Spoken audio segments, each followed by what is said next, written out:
I've had my Shelby GT350 for just over a month now, and in that time it's gotten me thinking about the prospect of setting goals, the prospect of achieving your goals, and the roadmap on how to get there. This car was a huge accomplishment for me. So today we're going to talk about my recommended way to go about achieving your own personal goals. So let's go ahead and get started.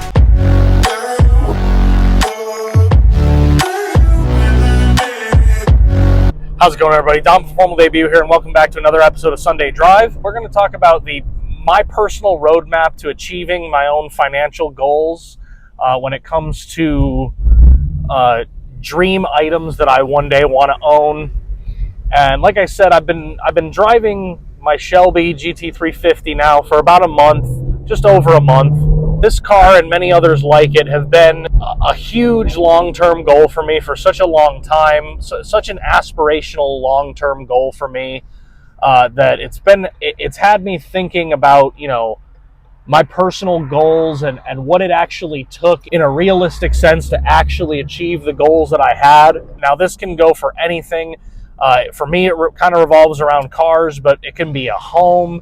It can be any kind of large-scale purchase that you guys eventually want to make. So I like to boil down the goal achievement process into an acronym, and that acronym is SAFE, S-A-F-E, and that stands for sacrifices, attitude, funds, and ethic. I'm going to break down every single one of those in a little bit more depth, but overall, more than anything, it takes some serious dedication.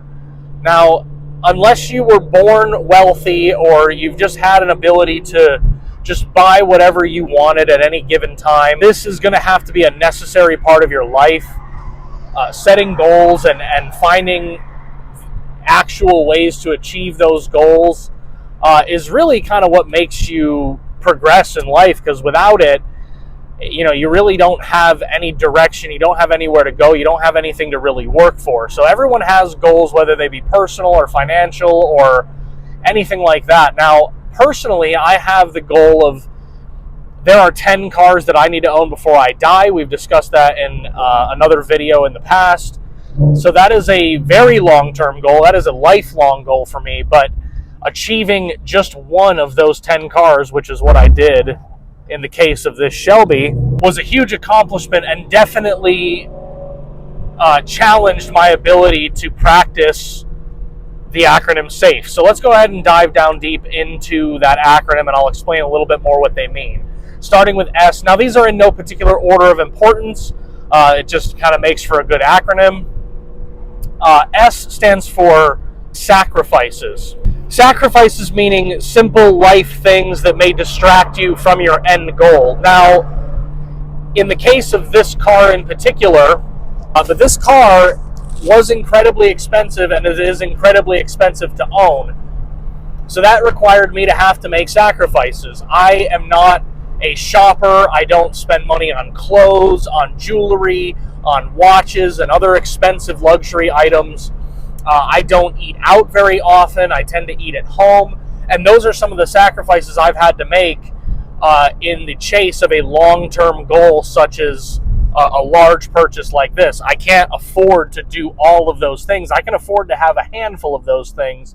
And to me, knowing what my goal actually was and not letting any of those other, to me, meaningless life luxuries get in the way is a huge, huge important part of setting yourself up to make these large purchases.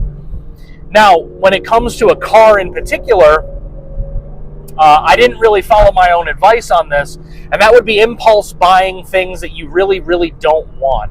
And that came in the form of my 2024 Mustang GT. That was a definite impulse purchase that set me farther and farther away from the goal of having the car that I actually always dreamed of having. So, and especially on a car with a higher purchase price, like something exotic, something in the hundreds of thousands of dollar range, making a big mistake early on due to impulse can really put you far from your goal in the long run. So sacrifices is definitely an important thing you want to keep in mind. So second acronym is A, and A is for attitude. Now, attitude comes more into your actual level of dedication to the thing that you want. You need to know that that thing that you want is really something that you want and that you are going to be prepared to do whatever it takes to achieve that goal, whatever it may be. You have to judge for yourself is how dedicated are you actually to achieving this goal, and will you do anything to make it happen? And that's the attitude you have to have. You have to wake up every day with the drive to be able to get up and go do what it is that you need to do to make that goal happen. And having a good attitude, having the realization that knowing that one day, if you work hard enough, you will actually achieve that thing that you want to achieve, is really, really important in having the motivation to keep going and keep pushing for it. It also makes that end result all that more special when you do end up getting it.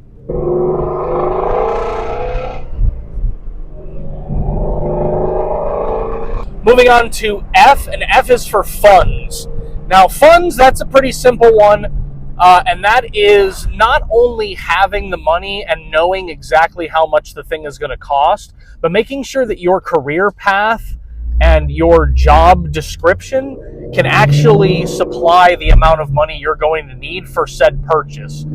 If your career path puts you in a position where your maximum pay is $40,000 a year, and that's all you can ever make in your field, you're probably not going to be able to achieve that Lamborghini Aventador that you've always been dreaming of owning with a $40,000 maximum provided income. So funds is not just having the money. Funds is knowing exactly what the item is going to cost you. Now that comes in the terms of payment, interest, maintenance, and all things like that. When it comes to a car, is knowing what the car is going to cost you in the long term, also knowing what the purchase price is. But it goes deeper than that into the, can your career actually support the purchase of that item? And knowing what you make and knowing what you can stand to make, also what you can afford, is very, very important. A lot of people set goals and they try to achieve them either too soon, and they get themselves into a really big financial hole that they cannot claw their way out of, and it makes achieving that goal leave a really sour taste in their mouth, and it really ruins the entire thing. So making sure you can afford whatever that thing is that you want with your income, very, very important, because it makes that process all the more fun and all the more enjoyable to own. So before you buy anything, make sure you can afford it. Now the last letter is E, and E is for ethic, and that is just as simple as, it kind of ties into attitude a little bit, is to having the work ethic to be able to achieve what it is that you want. Kind of, as you can see, these all kind of tie in together, but ethic is very, very important, is knowing that you are going to be the one that's going to wake up early, stay at work late, really, really bust and beat yourself down as hard as you possibly can to achieve that goal. Now, a lot of times with goals like this, depending on how easy it is for you to make the money that you need to purchase the item, having the work ethic to get up earlier than everybody else and to stay later than everybody else, doing that long enough will allow you to buy the things that you want, and it will allow you to get to those goals that you want. That's a very simple one. That's not something you can teach. That's something you just kind of have, and if you don't have it, you are absolutely going to need it. I'm one of those guys that gets to work earlier than everyone else. I leave later than everybody else, and I really, really work hard to make sure that I can support the payment, I can support the maintenance on this car, so that I can keep owning that dream car that I have, making it an enjoyable experience and making it something that's not super stressful. So having good work ethic and making sure that you will do whatever it takes to achieve this goal is a super, super important thing to have. Don't forget that it takes hard work, and without it, you absolutely will not achieve what you want to achieve. I've had a lot of people come up to me and tell me that they absolutely love the car and that I'm so lucky to have it. And I do appreciate those kind of comments, and I know what people mean when they say that. But I want to point out to you guys that it is not just luck. It's having the right mindset. It is having the right attitude, and it is incredibly hard work that achieves these goals. It's not luck. It's dedication and hard work. If you follow that acronym of SAFE and you do everything right and do everything you're supposed to do, eventually you will achieve that thing that you want to achieve. It's a fairly simple roadmap, but I think it's one that a lot of people don't want to ever put in the time and effort to actually carry out. But it is very, very simple, and if you do it, you will have those big goals that you've always aspired to. So with that, that's all I have for you today. I appreciate you guys tuning in and listening to a little bit of my philosophy on goal setting and achieving short and long-term goals. Just make sure you follow the acronym SAFE and you will be okay. So if you like the video, go down and hit the like button, hit the share button, and tell your friends. If you want to see more content like this, go down and hit the subscribe button, hit the notification bell so you get notified when we post a new video. If you're looking for car detailing products and tools, go down to the link in the description and visit Formal Debut Shop at formaldebushop.com and pick up anything you may need over there. And as always, for Formal Debut Detailing, my name is Dom, and I'll see you guys on the next one.